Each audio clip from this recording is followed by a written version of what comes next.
देखिए, आप लोग मंदिर आए, मंदिर आकर के आप सीधे चले गए, ऐसा नहीं करना चाहिए। मंदिर में 2 मिनट का समय ठाकुर जी के लिए दो, ये सबसे बड़ा अटैचमेंट होता है ठाकुर जी का। लेकिन आजकल हम देखते हैं लोग मंदिर आते हैं, बोले दर्शन कर तो आए, कल जो राधा रानी के दर्शन है वही तो हैं वहाँ मंदिर में, कोई दूसरी थोड़ी है। नहीं, ऐसा नहीं, ये भाव होना चाहिए। आप एक बात सोचिए, पिता के पास जाते, पिता तुम्हारे वही तो हैं, दूसरे थोड़े हैं, फिर क्यों जाते हो बार बार पिता के पास? माता वही तो हैं, दूसरी थोड़ी हैं, क्यों बार बार माता के पास जाते हो? बोले एक बार हो गए दर्शन, बस छुट्टी, तुम अपने घर रहो, हम अपने घर रहे, माँ बाप से क्यों चिपके रहते हो? अरे राधा रानी के पास जाओ तो उनके पास 2 मिनट का समय अवश्य लगाओ। ये 2 मिनट का समय का जो अटैचमेंट है, बहुत बड़ा अटैचमेंट है। क्या अटैचमेंट होता है थोड़ा आपको हम बता दें। जैसे मंदिर में आप जाते हो तो वहाँ के भगवान कौन, जो विग्रह वहाँ खड़े होते हैं राधा कृष्ण, वो वहाँ के भगवान है। और आपके घर में बोले आप स्वयं भगवान हैं, अपने घर के, अपने घर के भगवान आप स्वयं हैं। आप एक बात सोचिए कि जब आप वहां जाते हैं तो क्या करते हैं? आप मंदिर गए, क्या किया? बोले महाराज मत्था टेका, ठाकुर जी के हाथ जोड़े, थोड़ी प्रार्थना की, मौन होकर के।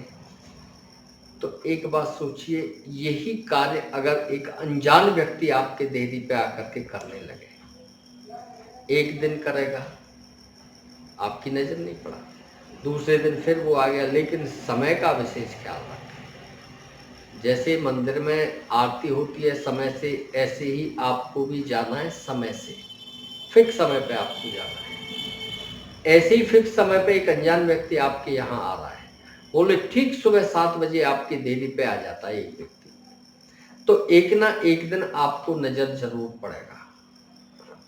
बोलिए पड़ेगा ना? एक ना एक दिन नजर जरूर पड़ेगा। एक दिन नजर पड़ गया, दूसरे दिन फिर वो बाई द वे नजर पड़ जाता है, तीसरे दिन फिर नजर पड़ रहा है, तो आप 1-2 दिन तो कहेंगे होगा, पता नहीं कौन है। लेकिन अगर वो रेगुलर 5-7 दिन आपकी नज़र पड़ा, तो आप भी घर में चर्चा तो करेंगे, आखिर ये कौन है डेली आता है और डेली ठाकुर जी के सामने बैठ कर, ये डेली हमारी देहरी के सामने बैठ कर के और बड़ा श्रद्धा से मत्था टेकता है, और यहाँ बैठ कर के पता नहीं क्या पूजा पाठ से करता है, तो आपके दिल में कुछ तो आएगा। कई बार आपका आएगा आपके दिल में, पता नहीं, चलो इसी से पूछ लेते, लिए ये तुमसे बात नहीं करता। फिर आप घर में भी चर्चा करेंगे, श्रीमती जी को कहेंगे, अरे सुनती हो, बोले इसको चाय वाय की तो पूछ लिया करो। कहोगे नहीं कहोगे? विचार करो, कहोगे? बोले इनको चाय की पूछ लिया करो, कौन है पता नहीं, लेकिन वो तुमसे बात नहीं करता, वो तो सीधा अपना भजन हुआ और निकल गया। एक दिन, महीने 2 महीने उसने ये कार्य किया और उसका आना बंद हो गया। आप सत्य बताइए, आपके दिल में क्या आएगी कि वो कौन क्यों नहीं आया? आएगी ना? आप जा रहे हैं गाड़ी में बच्चों को लेकर के, बोले बच्चों का फीस जमा करनी है, एडमिशन कराना है, और जल्दी चलो बच्चों से, आप घर पे तो कलेश भी करें बच्चों के पीछे, बोले जल्दी नहीं चलते, लेट हो जाते हैं, और रास्ते में अगर वही व्यक्ति आपको मिल जाता है पड़ा हुआ एक साइड पे, कि आप सीधे चले जाओगे गाड़ी लेकर के उसको उसके हाल पे छोड़ के? नहीं, बच्चे भी कहेंगे अरे पापा देखो वो, तो आपकी गाड़ी उसकी तरफ मुड़ेगी, निश्चित है, आप देख लेना, विचार करते रहो। मुड़ गई, आप उससे पूछोगे भाई क्या हाल है, कैसे नहीं आते आजकल, तो वो कहेगा सेठ जी क्या कर रहे, थोड़ा परेशान है, बीमार हो गए, पैसे है नहीं, चला हला नहीं जा रहा है, पड़े। क्या आप उसको उसके हाल पे छोड़ के चले जाओगे? थोड़ा विचार करो। अगर थोड़ी भी इंसानियत हमारे अंदर बाकी है तो उसको दिखाएंगे, डॉक्टर को दिखाएंगे। डॉक्टर ने कह दिया कि जी ठीक है, ये ठीक हो जाएंगे, इसमें 2000 का खर्चा है, आप 1000 ही जेब में लेकर के गए। उसने कह दिया 2000 का खर्चा है, तो क्या आप उसको डॉक्टर के यहाँ छोड़ के चले जाओगे? नहीं जाओगे। क्या करोगे? बोले डॉक्टर साहब ये लो 1000 है, इसका इलाज चालू करो और मैं लाता हूँ पैसे। आप घर गए, बोले अरे वो जो डेली आता था ना अपने यहाँ, हाँ क्या हुआ? बोले वो बीमार था, उसको दिखाने के लिए थोड़ा समय हो गया, तो चलो कल कराएंगे बच्चों का एडमिशन। भगवान भी कहते हैं, भगवान ने क्या कहा है पता है? सन्मुख होए जीव मोय जब ही जन्म कोट अघिनाशे कभी।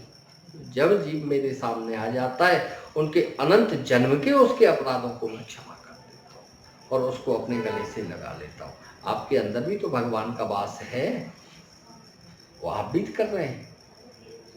तो अब उसको डॉक्टर के पास आप ले गए, वह आपने उसका ट्रीटमेंट कराया, आपके पास जितने थे उतने दे दिए। अब घर पे पैसे नहीं है तो आप अपने मित्रों से इष्टों से मांग रहे। बोले भैया एक बहुत भला आदमी है, ये आपको नहीं पता वो क्या करके आया है, लेकिन आपने मोहर लगा दी, बहुत बढ़िया आदमी है, लगा दी ना, तो उसके सारे अपराध क्षमा हो गए। अब आप उसको, जब आप एक बात सोचिए, आप इतना कर सकते हैं कि एक अनजान व्यक्ति के पीछे आप इतना सब कुछ कर रहे हैं, तो मेरे गोपाल वो आपके पीछे कितना करेंगे? अरे मेरे गोपाल की चौखट पे आप नित्य प्रति समय से जाकर के उनकी चौखट पे मत्था टेको, थोड़ा समय दो ठाकुर जी के लिए। माँ बाप के लिए भी थोड़ा समय देना चाहिए, ठाकुर जी के लिए भी समय देना चाहिए। समय सबसे बड़ी चीज़ है, बहुत बड़ी चीज़ है। माँ बाप भी, बच्चा करोड़ों रुपए विदेश में नौकरी कर रहा है, करोड़ों रुपए माँ बाप के लिए भेज रहा है, बच्चा वहाँ से आता है छुट्टी, और 1 महीने की छुट्टी आया है साल भर में, और घर पे वो 1 मिनट भी नहीं टिक रहा। क्यों? यार दोस्त इतने, सुबह से शाम हो जाती है उसको यार दोस्तों में, शाम को हाथ थक के आता है, अपने रूम में सो जाता है। एक दिन माँ बाप भी कह देते हैं बेटा ये लाखों रुपए हमारे किसी काम के नहीं थे। अरे तुझ पे हमारे लिए 2 मिनट का समय नहीं है। तो सबसे मेन चीज होती है समय। माँ बाप के लिए समय देना है आपको, ठाकुर जी के लिए समय देना है, तो 2 मिनट का समय आप सभी अवश्य माँ बाप के लिए दें और ठाकुर जी के लिए दें। इससे बहुत बड़ा अटैचमेंट ठाकुर जी का भी आपसे होगा, माँ बाप का भी आपसे होगा, माँ बाप की आत्मा भी भर जाती। बोलिए